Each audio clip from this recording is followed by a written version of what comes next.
is what I do at the gym as a size 26 woman. I'm about to go into the gym. Your local big girl. I'm back with more spicy moves. While I was on a leg machine. Hi geezers, this is what I do at the gym as a size 26 woman. Start on the treadmill, go from running to jogging for 20 minutes straight. Then I do the leg press, 3 sets of 15 on them at the highest weight I can do. Then we swiftly move over to this other machine in a second. Don't know what it does, but it works somewhat on your legs, and I do the same 3 sets of 15. Then as a cool down, I go on the cross trainer, which is like you're jogging. It's really, really good, but it's so tiring.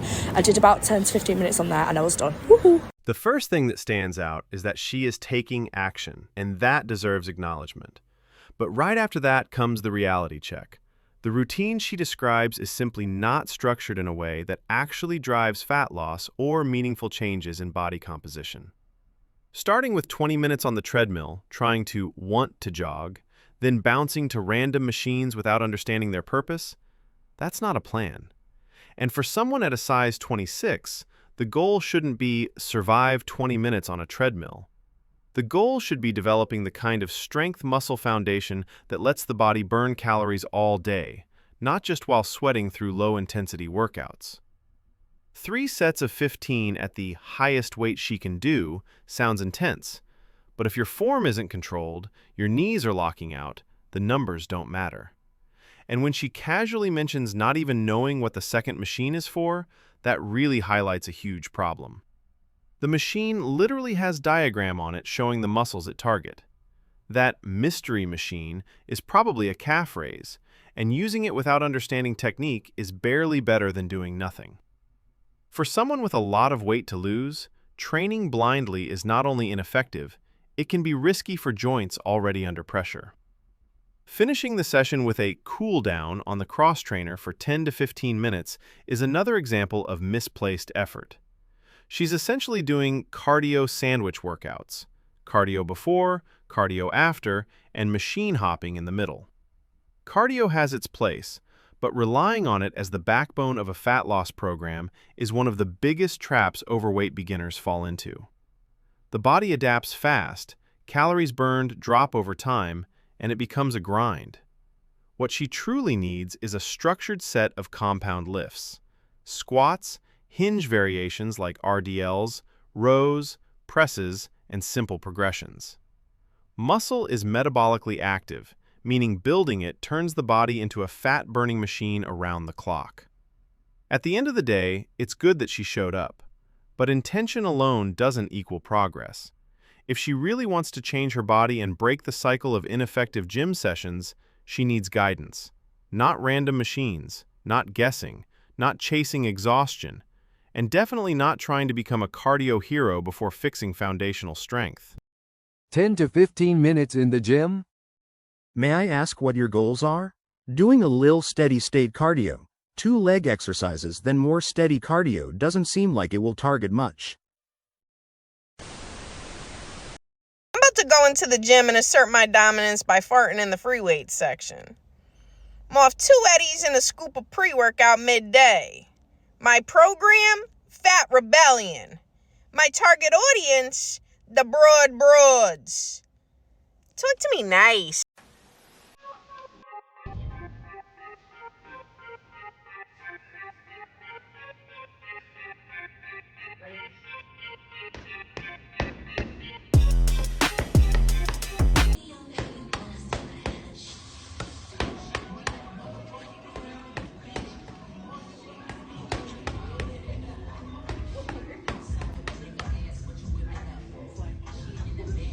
This one honestly left me confused.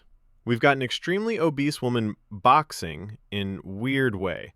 The punches are slow, the stance is unstable, and the movement pattern looks more like flailing than training. Boxing can be a good cardio when done correctly, with proper footwork, rotational power, conditioning rounds, and technique. But this is definitely not an effective fat loss plan. It feels more like pretending to do a sport than actually engaging in it. At some point, we have to be honest about what we're seeing. People who want to lose weight but are doing the exact types of movements that burn the least fat and build the least muscle. There's no workload, no progression, no power generation, no stance, no sweat, and no purpose. This isn't about making fun of someone's size. It's about pointing out that if you're extremely obese, you do not have time to waste on movements that do nothing for your metabolism, your strength, or your long-term health. And let's be crystal clear. What is she training for? She's not training for a fight. This is performance. It's done for the camera. Need a punching bag? I want a black eye from either one of you. Your local big girl just crushed a fucking 9-mile run, categorized as obese, maybe even morbidly obese, but I just fucking killed that run, bitch. LMAO me after every run. Period. I'm back with more spicy moves that I taught this week at Pure Pilates with Jenks. Now, in the setup, I am using one light spring here or one white spring on these Merrithew reformers. We're creating an extremely long lever. Being on that light spring, it's definitely easy to have a ton of slack, so going slowly helps you be in control of those straps. Now, I will say this is a little bit more spicy and a little more advanced. You know your classes better than I do. If they struggle with control and with stability and balance, then you may want to do this maybe sitting on a box instead.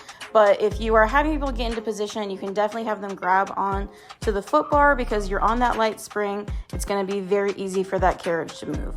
Now for each of these moves, I did about 5 to 8 reps, and then you of course will turn around and do these on the other side. Let me know if you try these in your classes. Always remember, Pilates truly is for each and every single body. This one really highlights a huge issue in the fitness world. People mistaking complexity for effectiveness.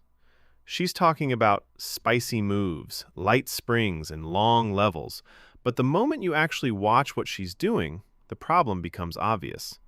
These so-called advanced movements are basically unresisted lateral raises and awkward tricep and lat patterns that have almost zero intensity behind them. On one of the lightest springs available, the machine barely offers resistance. So what exactly is being trained here? Certainly not strength, certainly not muscle, and definitely not anything that meaningfully contributes to fat loss. It looks more like slow posing than an actual workout. When she says Pilates is for everybody, that part is true, but that doesn't mean every move or every variation is worth doing, especially for someone who needs real metabolic stimulus. What she's demonstrating is essentially a high coordination, low impact, extremely low resistance routine that might be fine for someone already fit and looking for mobility work, but it makes no sense at all for someone overweight who needs structured resistance to build muscle and burn fat. I want to point something out in general. We've become so terrified of hurting people's feelings that we celebrate simply moving your body with no regard for efficacy or purpose. The goal should not be to just work out. The goal should be to transform your body, to shed the life-threatening adipose tissue and build a strong, resilient, muscular frame that allows you to live a long, active, and powerful life. This requires discipline. It requires the discomfort of heavy compound lifts and understanding that the nutrition is 80% of the battle.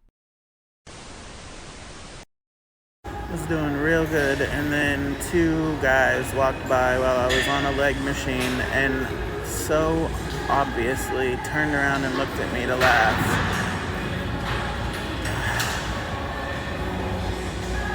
If this is genuine, jerks like that don't deserve space in your head. At the end of the day, the gym is supposed to be the one place where effort matters more than appearance. And the truth is, if you're overweight and you're in there trying, you're already doing more for your health than the people who stand around judging others. Yes, the goal should absolutely be fat loss, building strength, improving form, and developing the kind of routine that actually transforms your body.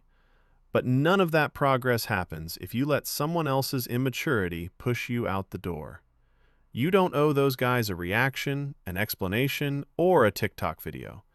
You owe yourself consistency, discipline, and a focus on your own trajectory. The gym is yours just as much as anyone else's. Don't quit. They're in the minority of gym supporters.